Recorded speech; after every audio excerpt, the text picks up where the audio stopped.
D'après le dernier classement Forbes 2025, sur 3028 milliardaires recensés dans le monde, moins de 25 seulement sont afro-descendants. Ici, je te parle de moins de 1% de la population des milliardaires. C'est une statistique brutale qui fait mal à l'ego, mais qui pose aussi une vraie question. Comment expliquer un tel écart dans un monde où l'Afrique regorge d'autant de talents, d'autant d'idées, d'autant de vitalité entrepreneuriale? Parce que sur le terrain, ce n'est pas la motivation qui manque lorsqu'on regarde la situation. Et ce n'est pas non plus l'envie de créer des multinationales qui vont impacter le monde qui fait défaut aux Africains. Je me souviens d'une infirmière avec qui j'ai échangé récemment. Cela faisait plus de 10 ans qu'elle travaillait à l'hôpital, mais d'après ses dires, depuis qu'elle est toute petite, elle a toujours vendu quelque chose. Elle a vendu au marché en tant qu'adolescente et même en tant que salariée, elle faisait de la vente. Elle n'a jamais cessé d'entreprendre à côté de son travail à plein temps. Elle a vendu plein de choses, des produits cosmétiques, du service à domicile ou elle a fait des petits business en ligne. Lorsqu'elle me contactait, elle me disait qu'elle se préparait pour lancer sa marque d'e-commerce. Ce qu'elle voulait, c'est que je lui donne des conseils pour poser des bases solides pour son business. Cette femme, elle bosse de nuit à l'hôpital et elle développe à côté un business en parallèle. Qui fait ça? Ce genre de profil, moi, j'en croise un peu tous les jours. Et ceci pour vous dire une seule chose, que les Africaines ou les Africains ont la niaque. Les Africains sont des battants, des créatifs, des gens qui ne veulent plus dépendre de personne. Oui, je peux vous dire les yeux dans les yeux et sans hésiter que les Africains ont le business dans le sang. Mais alors, pourquoi si peu arrivent à bâtir quelque chose de durable, quelque chose qui a de l'impact? Pourquoi cette énergie incroyable finit-elle souvent dans l'échec ou encore plus grave dans de l'arnaque?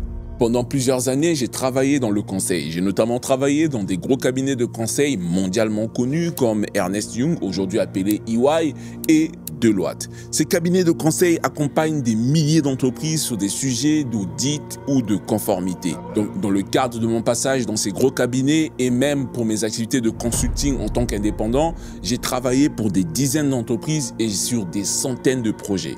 Et ce que j'ai vu à chaque fois m'a marqué.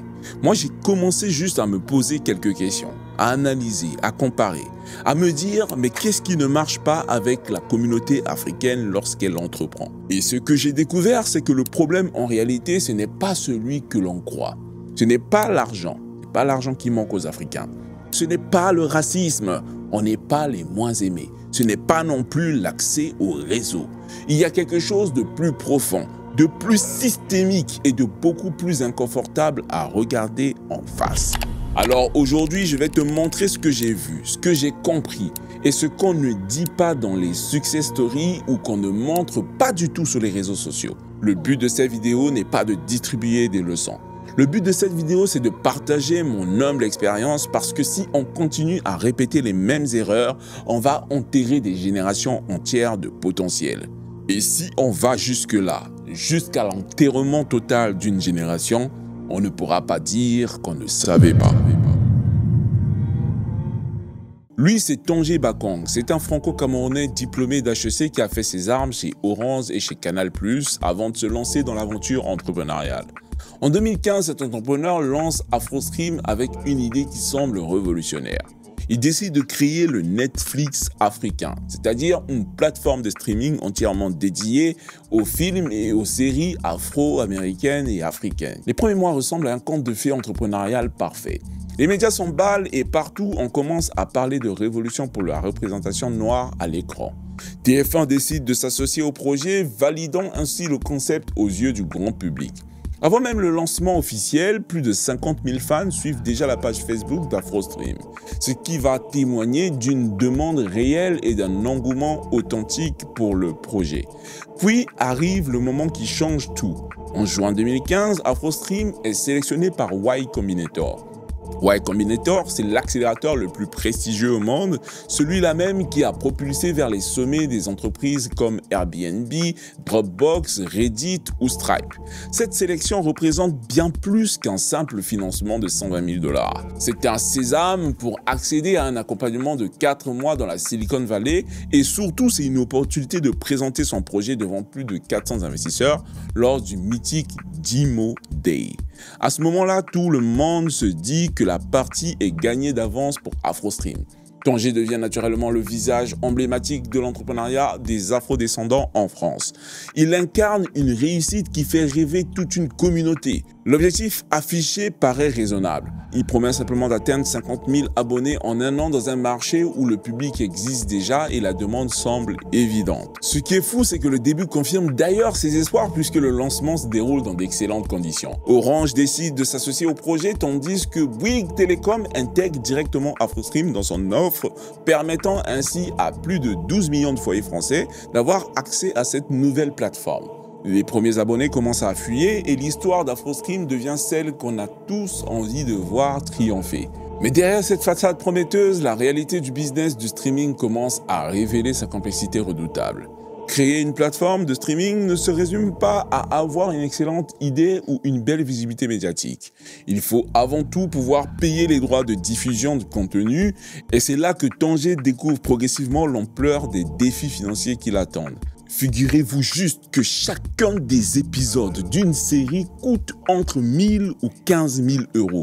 Je dis bien 15 000 euros par épisode. Je vous laisse imaginer si la série fait juste 10 épisodes. Et ça, ce n'est que pour les séries. À côté, un film nécessite un investissement de 2 000 à 50 000 euros et cela uniquement pour une année d'exploitation. Lorsqu'on prend le temps de faire les calculs, la réalité devient vertigineuse. Pour constituer juste un catalogue de seulement 30 séries et 100 films, ce qui reste dérisoire comparé aux 3000 contenus qui sont proposés par Netflix, AfroStream doit débourser 2 100 000 euros par an rien que pour les droits. Il faut ensuite ajouter 500 000 euros pour les serveurs et la technologie, sans oublier les coûts de marketing, les salaires et l'ensemble des frais de fonctionnement qui portent le budget total à 3 600 000 euros par an. Ce qui signifie concrètement qu'il faut réussir à fidéliser 44 000 abonnés prêts à payer 7 euros par mois. Et ça tous les mois sans interruption pour simplement atteindre l'équilibre financier. Le problème majeur que Tanguy reconnaîtra lui-même plus tard, c'est que ces calculs fondamentaux n'ont pas été effectués avant le lancement du projet. Pire encore, il découvre en cours de route qu'il pensait créer une start-up technologique, alors qu'en réalité, il évoluait dans l'industrie des médias. Et là, on parle de deux secteurs au modèle économique radicalement différents. Pendant que tout l'écosystème pense avoir affaire à une structure solide et bien organisée, Tanguy s'épuise à jouer les hommes orchestres dans l'ombre, tentant désespérément de maintenir l'illusion d'une croissance maîtrisée.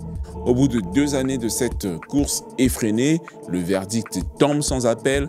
AfroStream n'a réussi à convaincre que 35 000 abonnés, soit 9 000 de moins que le seuil minimum vital pour assurer la survie du projet. C'est à ce moment critique que Tanguy retourne voir les investisseurs pour tenter une seconde levée de fonds. Les investisseurs lui disent « Attendez, vous avez été sélectionné par Y Combinator, vous avez levé 4 millions de dollars, vous existez depuis 2 ans et vous n'êtes toujours pas rentable ?» La réponse à cette question signe l'arrêt de mort du projet. Le 13 septembre 2017, exactement 2 ans après le lancement, AfroStream ferme définitivement ses portes. Face à cet échec retentissant, la tentation est grande de pointer du doigt les explications habituelles. Le manque de financement ou le racisme supposé des investisseurs qui ne croiraient pas au projet porté par des entrepreneurs noirs. Mais comment soutenir de tels arguments quand on sait que Tanguy avait été sélectionné par Y Combinator, qu'il avait réussi à lever 4 millions de dollars et qu'il bénéficiait du partenariat prestigieux avec Orange et TF1? Si cela ne constitue pas le fait d'avoir sa chance, alors je ne sais pas comment on pourrait appeler ça. L'histoire de Zouva nous offre un autre angle d'analyse tout aussi révélateur. Kelechi Aniadigbu, cette américano-nigériane diplômée de Columbia, lance en 2013 une marketplace destinée à connecter les créateurs africains de vêtements avec une clientèle internationale. Son concept semble génial dans sa simplicité. Elle veut juste démocratiser la mode africaine en la rendant accessible au monde entier. L'année 2016 marque l'apogée de cette success story naissante avec un succès viral qui dépasse toutes les espérances. Les commandes explosent littéralement. Rihanna elle-même choisit de porter du Zouva. Les influenceuses se disputent les créations de la marque et les médias américains consacrent des dossiers entiers à cette jeune entrepreneuse qui semble révolutionner la mode africaine. La consécration arrive lorsqu'elle est sélectionnée pour participer au Shark Tank, l'émission où les entrepreneurs viennent pitcher devant des milliardaires américains et qui constitue l'émission la plus regardée aux États-Unis dans le domaine entrepreneurial. À ce stade, Zouva incarne parfaitement le rêve américain version afro, c'est-à-dire une réussite qui semble ne connaître aucune limite et qui inspire une génération entière d'entrepreneurs. Pourtant, fin 2017, c'est l'effondrement brutal.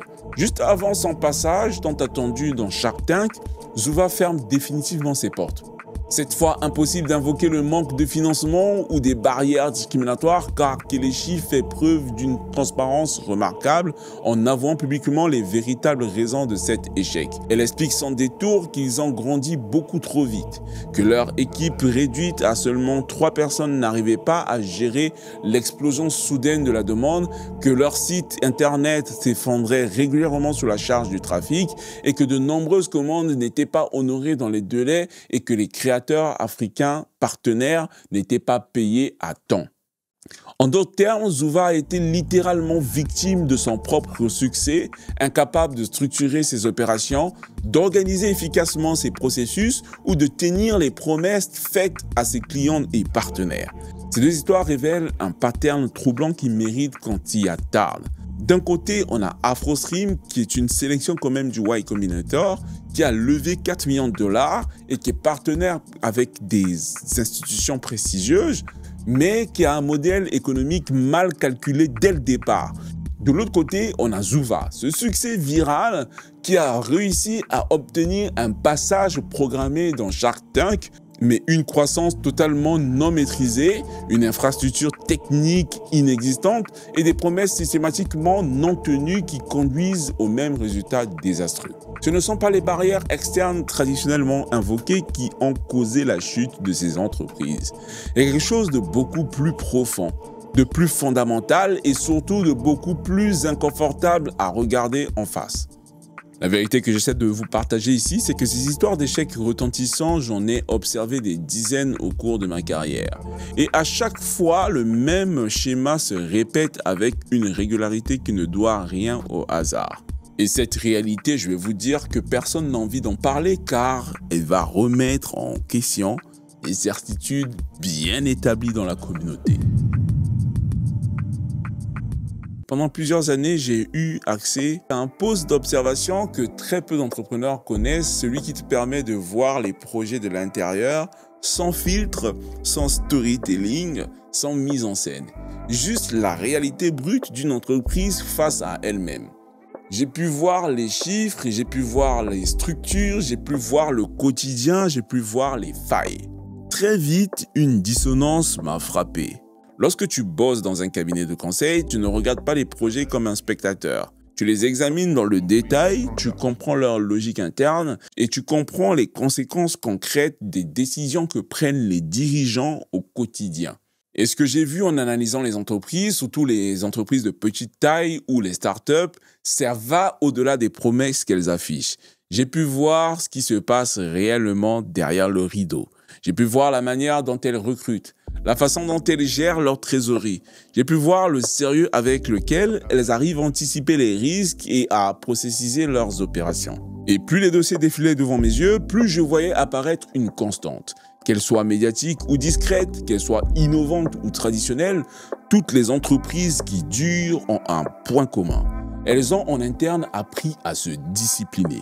Je répète, elles ont appris à se discipliner. Les entreprises qui marchent vraiment, ce ne sont pas celles qui ont les meilleures idées ou les idées les plus révolutionnaires. Ce sont celles qui ont transformé leur élan initial en machine organisationnelle. Elles ont mis en place des systèmes pour avoir des chiffres suivis religieusement chaque semaine. Elles ont mis en place des processus documentés pour chaque activité. Elles ont une gestion financière qui anticipe les turbulences plutôt que de les subir. Elles prennent des décisions basées sur des données concrètes et non sur l'intuition du moment. Cette infrastructure invisible, cette discipline opérationnelle constitue en réalité la vraie ligne de démarcation qui fait la différence entre les entreprises qui réussissent et celles qui échouent malgré tous les moyens qui ont été mis en œuvre. Elle fait la différence entre ceux qui construisent pour durer et ceux qui brillent puis s'effondrent. En parallèle, j'ai vu évoluer l'écosystème entrepreneurial de notre communauté. des projets portés par des talents exceptionnels d'Afrique et de la diaspora. Des idées vraiment révolutionnaires qui répondaient à de vrais besoins.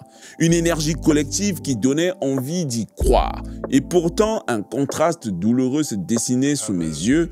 Les initiatives avaient tout pour réussir sur le papier. Des concepts étaient innovants, validés par le marché, des équipes passionnées, et parfois même ces concepts avaient obtenu des financements conséquents, une reconnaissance médiatique qui aurait dû leur ouvrir toutes les portes, mais elles ont évolué selon une logique radicalement différente. Les entreprises qui durent avaient des méthodes précises, mais par contre dans les entreprises que j'ai décrites et même bien d'autres de la communauté, on fonctionne au feeling. Les entreprises que j'ai vues réussir construisaient des systèmes solides. Et je tiens quand même ici à souligner quelque chose. Quand je parle d'entreprises que j'ai vues réussir, ce ne sont pas nécessairement des entreprises pilotées par un CEO européen.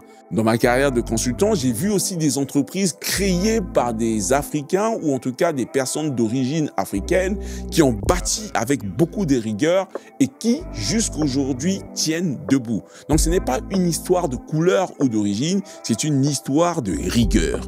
Si vous regardez les entreprises que je vous ai décrites et qui se sont écroulées malgré qu'elles avaient toutes les chances de leur côté, le problème c'est qu'on comptait sur le talent des fondateurs. Elles improvisaient du jour au jour alors que les entreprises qui tiennent la route et qui durent longtemps écrivent tout, ils planifient tout.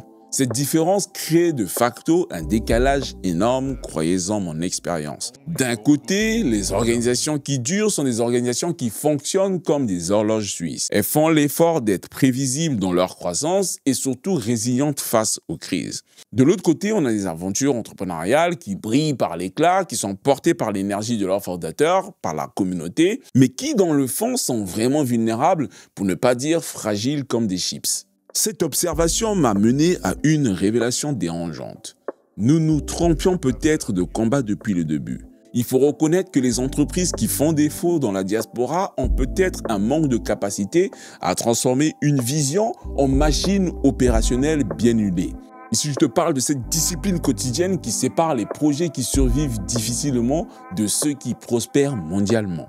Le fait d'accepter cette réalité est très inconfortable, je le conviens, parce que ça remet en question des certitudes bien établies, ça remet en question des narratifs qu'on a tous convenus ensemble et qu'on se répète en boucle comme des chansons. Maintenant, une fois que vous aurez accepté cette vérité, la vraie question va devenir évidente pour tous. Comment on fait pour combler ce déficit de rigueur?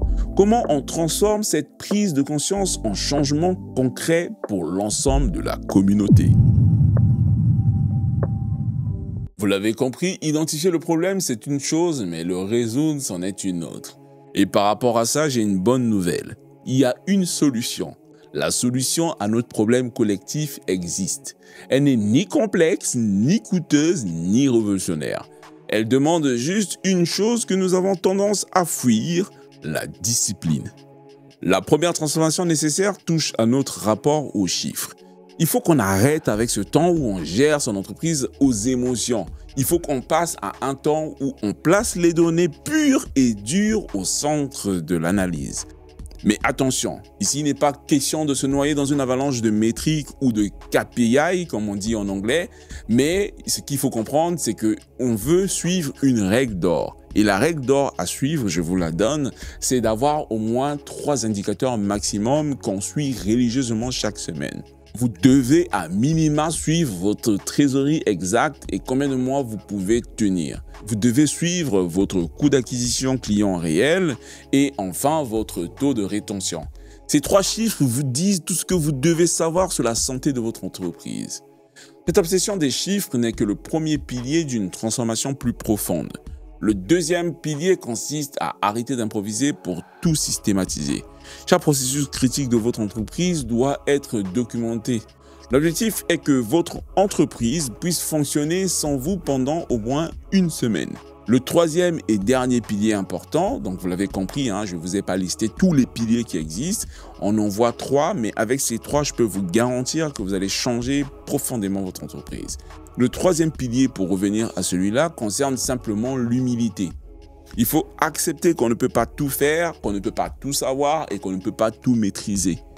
La transformation que la communauté va vivre va passer par des décisions courageuses comme recruter des gens plus compétents que soi, s'entourer de conseillers expérimentés, déléguer les tâches qui ne relèvent pas de son cœur de métier. Ce qui me donne le plus d'espoir dans cette approche, c'est son effet multiplicateur.